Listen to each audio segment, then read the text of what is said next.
Hello friends, welcome to ನೀ world vlogs. Friends, ಇವತ್ತಿನ ವಿಡಿಯೋದಲ್ಲಿ ನಾನು ನಿಮಗೆ ಪಾಲಕ್ ಸೊಪ್ಪಿನ ಸಾಂಬಾರು ಯಾವ ಥರ ಮಾಡೋದು ಅಂತ ಹೇಳ್ತಾ ಇದ್ದೀನಿ. ಫ್ರೆಂಡ್ಸ್, ಪಾಲಕ್ ಸೊಪ್ಪಿನ ಸಾಂಬಾರು ಎಲ್ಲರೂ ಮಾಡ್ತಾರೆ, ಆದರೆ ನನ್ನ ಸ್ಟೈಲಲ್ಲಿ ನಾನು ಯಾವ ಥರ ಮಾಡ್ತೀನಿ ಅನ್ನೋದನ್ನು ತೋರಿಸ್ತಾ ಇದ್ದೀನಿ. ಫ್ರೆಂಡ್ಸ್, ನಾನು ಮೊದಲಿಗೆ ಒಂದು ಕುಕ್ಕರನ್ನು ಇಟ್ಕೊಂಡಿದ್ದೆ.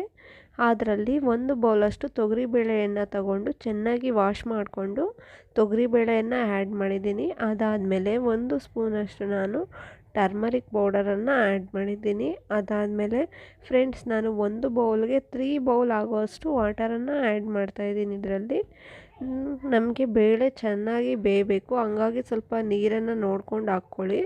ಅದಾದಮೇಲೆ 1 ಟೇಬಲ್ ಸ್ಪೂನಷ್ಟು ಆಯಿಲ್ ಹಾಕಿ ನಾನು ಕುಕ್ಕರ್ ಲಿಡ್ಡನ್ನು ಕ್ಲೋಸ್ ಮಾಡಿ 3 ವಿಸಿಲ್ಸ್ ಬರೋವರೆಗೂ ವೆಯ್ಟ್ ಮಾಡ್ತೀನಿ.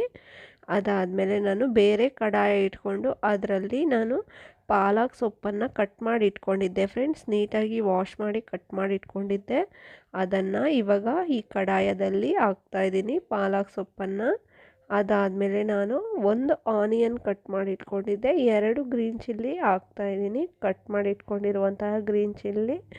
ಇದರಲ್ಲೇ ನಾನು 2 ಸೇರಿಸಿ ಆ್ಯಡ್ ಮಾಡ್ತಾಯಿದ್ದೀನಿ. ಅದಾದಮೇಲೆ ಫ್ರೆಂಡ್ಸ್, 1 ಸ್ಪೂನಷ್ಟು ಖಾರದ ಪುಡಿಯನ್ನು ಹಾಕ್ತಾಯಿದ್ದೀನಿ. ರೆಡ್ ಚಿಲ್ಲಿ ಖಾರದ ಪೌಡರನ್ನು ಯೂಸ್ ಮಾಡ್ತಾಯಿದ್ದೀನಿ. ಅದಾದಮೇಲೆ 1 ಸ್ಪೂನಷ್ಟು ಉಪ್ಪನ್ನು ಹಾಕ್ತಾಯಿದ್ದೀನಿ. ಇದರಲ್ಲಿ ಉಪ್ಪನ್ನು ಹಾಕಿದ್ಮೇಲೆ ನಾನು ಸ್ವಲ್ಪ ನೀರನ್ನು ಹಾಕಿ ಚೆನ್ನಾಗಿ ಅದು ಬಾಯ್ಲ್ ಆಗೋವರೆಗೂ ಬಿಡ್ತೀನಿ. ಫ್ರೆಂಡ್ಸ್, ನಾವು ಚೆನ್ನಾಗಿ ಆಯಿಲ್ ಏನು ಹಾಕಿ ಫ್ರೈ ಮಾಡೋದಕ್ಕಿಂತ ಈ ಥರ ಒಂದು ಸಲ ಮಾಡಿ ನೋಡಿ, ಟೇಸ್ಟಿಯಾಗಿರುತ್ತೆ. ಇವಾಗ ಇದನ್ನು ಕುಕ್ ಆಗೋಕ್ಕೆ ಬಿಡಿ, ಒಂದು ಸಲ ಚೆನ್ನಾಗಿ ಮಿಕ್ಸ್ ಮಾಡಿಕೊಂಡು ಕುಕ್ ಆಗೋಕ್ಕೆ ಬಿಡಿ. ಸೊಪ್ಪು ಒಂದು 3/4 ಭಾಗದಷ್ಟು ಬೇಯಬೇಕು, ಅಲ್ಲಿವರೆಗೆ ಬೇಯಿಸೋಣ. ಅದಾದಮೇಲೆ ನಾವು ಮಧ್ಯದಲ್ಲಿ ನೋಡ್ಕೊಳ್ಳಿ, ಈ ಥರ ಒಂದು ಸಲ. ಫ್ರೆಂಡ್ಸ್, ಇವಾಗ ನಾನು ಸೊಪ್ಪು ಆಲ್ಮೋಸ್ಟ್ ಬೆಂದಿದೆ. ಮುಂಚೆನೇ ನಾನು ಕುಕ್ಕರಲ್ಲಿ ಬೇಳೆನ ಬೇಯಿಸಿ ಇಟ್ಕೊಂಡಿದ್ನಲ್ವ, ಅದನ್ನು ತಗೊಂಡು ಈ ಸೊಪ್ಪಿನ ಜೊತೆ ಆ್ಯಡ್ ಮಾಡ್ತಾಯಿದ್ದೀನಿ. ಈ ಸೊಪ್ಪು ಮತ್ತು ಬೇಳೆ ಎರಡೂ ಮಿಕ್ಸ್ ಆಗೋ ಥರ ಚೆನ್ನಾಗಿ ಒಂದು ಸಲ ಮಿಕ್ಸ್ ಮಾಡ್ಕೊಳ್ಳೋಣ. ಈ ಥರ ಚೆನ್ನಾಗಿ ಮಿಕ್ಸ್ ಮಾಡ್ಕೊಂಡ್ಮೇಲೆ ಇವಾಗ ಒಂದು ಸೀಕ್ರೆಟ್ ಇಂಗ್ರೀಡಿಯೆಂಟ್ಸ್ ಏನು ಅಂದರೆ, ನಾನು ಸ್ವಲ್ಪ ಬೆಳ್ಳುಳ್ಳಿಯನ್ನು ತಗೊಂಡು ಜೀರಿಗೆಯನ್ನು ತಗೊಂಡು ಜಜ್ಜಿ ಇಟ್ಕೊಂಡಿದ್ದೆ. ಫ್ರೆಂಡ್ಸ್, ಬೆಳ್ಳುಳ್ಳಿ ಮತ್ತು ಜೀರಿಗೆ ನಾನು ಕೈಯಲ್ಲೇ ಜಜ್ಜಿ ಇಟ್ಕೊಂಡಿದ್ದೆ, ಗ್ರೈಂಡ್ ಮಾಡ್ಕೊಂಡಿರಲಿಲ್ಲ. ಅದನ್ನು ಇವಾಗ ಇದರಲ್ಲಿ ಆ್ಯಡ್ ಮಾಡ್ತಾಯಿದ್ದೀನಿ. ಇದು ಒಳ್ಳೆ ಟೇಸ್ಟ್ ಕೊಡುತ್ತೆ ಮತ್ತು ನಮಗೆ ಒಳ್ಳೆ ಫ್ಲೇವರ್ ಕೊಡುತ್ತೆ, ಟೇಸ್ಟಿಯಾಗೂ ಇರುತ್ತೆ.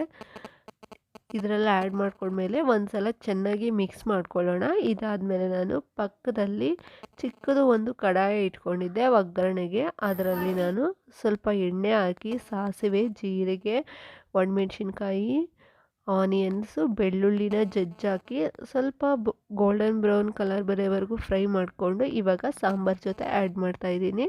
ಈ ಒಗ್ಗರಣೆ ಆದಮೇಲೆ ನಾನು ಸ್ವಲ್ಪ ಕುದಿಯಕ್ಕೆ ಬಿಟ್ಟಿದ್ದೀನಿ. ಇದಾದಮೇಲೆ ಲಾಸ್ಟಿಗೆ ಸ್ವಲ್ಪ ಕೊತ್ತಂಬರಿ ಸೊಪ್ಪನ್ನು ಆ್ಯಡ್ ಮಾಡ್ತಾಯಿದ್ದೀನಿ.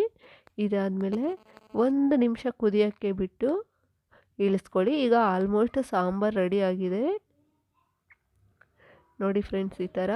ಫ್ರೆಂಡ್ಸ್, ಈ ವಿಡಿಯೋ ನಿಮಗೆ ಇಷ್ಟ ಆಗಿದರೆ ಲೈಕ್ ಮಾಡಿ, ಶೇರ್ ಮಾಡಿ, ಸಬ್ಸ್ಕ್ರೈಬ್ ಮಾಡ್ಕೊಳ್ಳಿ. Thank you for watching my video. Bye bye.